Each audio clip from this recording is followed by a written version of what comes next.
हूँ परमानंद पांडे, एडवोकेट। जैसा कि आपको पहले भी बता चुके हैं कि हम विभिन्न विषयों पर इस पर संक्षिप्त वार्ता करते हैं। अभी हम आज बाल श्रम शोषण पर बात करने जा रहे हैं। ये एक ऐसी समस्या है जो बहुत पुराने समय से इस देश में चली आ रही है और इस पर कानून भी बहुत बने हुए हैं। बावजूद इसके समय समय पर हम ये देखते रहते हैं कि बाल श्रम मजदूर की समस्या बनी हुई है। आज हम पहले ये जानेंगे कि बाल श्रम शोषण क्या है।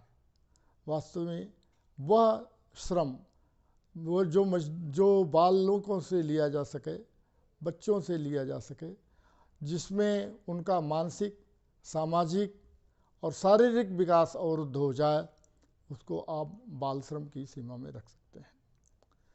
इसके लिए हमारे भारत के संविधान में 1948 में ही बहस करते हुए हुआ था कि किसी भी बाल को, किसी भी बालक या बालिका को ऐसे काम पर नहीं लगाया जा सकता है जहाँ कि उनका काम करना उनके लिए खतरनाक साबित हो सकता है। संविधान की धारा 23 और 24 इस बारे में विस्तार से बात करती हैं और उसको लेकर के कई मुकदमे भी हो चुके हैं जिन पर सुप्रीम कोर्ट और विभिन्न हाई कोर्ट ने इस पर फैसला दिया है।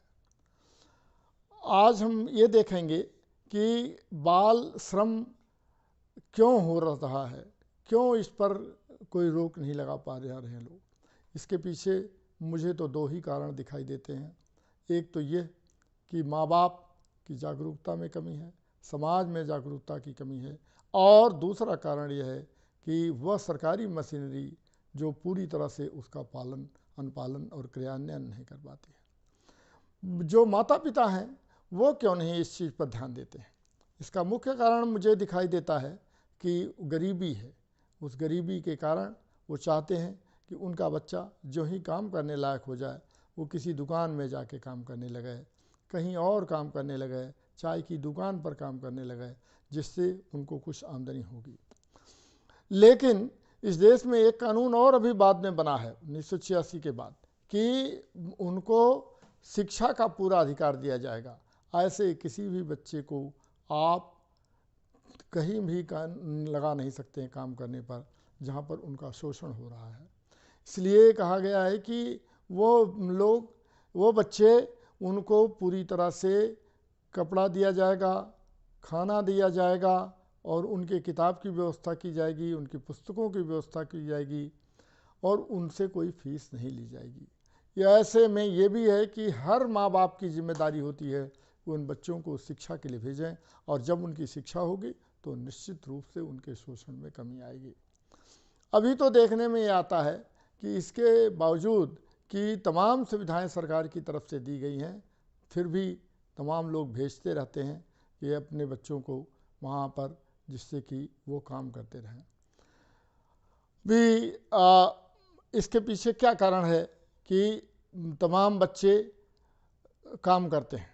कारण ये है कि देखिए, अगर बच्चा काम करेगा तो उसका मानसिक संतुलन बिगड़ जाएगा। मानसिक संतुलन का मतलब ये नहीं है कि वो पागल हो जाएगा, बल्कि वो मानसिक रूप से उसकी उतनी उन्नति नहीं हो पाएगी, शारीरिक रूप से अक्षम हो जाएगा, बीमारियां उसे घेर लेंगी।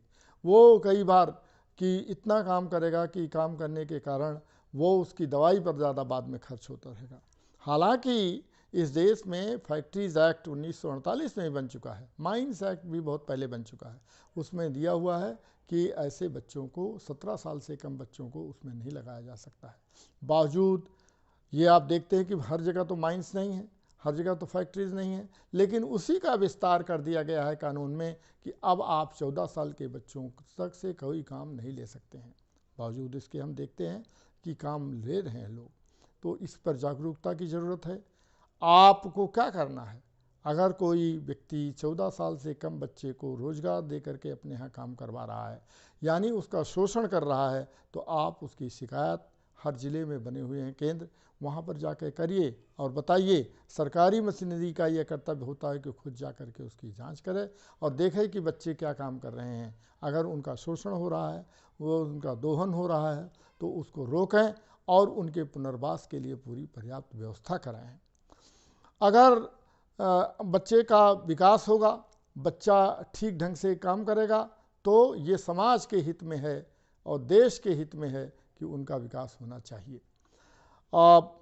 इसमें बहुत सारे कानून तो बने हुए हैं, लेकिन एक चीज़ और भी हम लोगों को ध्यान में रखने की ज़रूरत है कि ये बच्चों का शोषण इस ढंग से न होने पाए कि वह बाद में हमारे लिए समस्या बन जाए।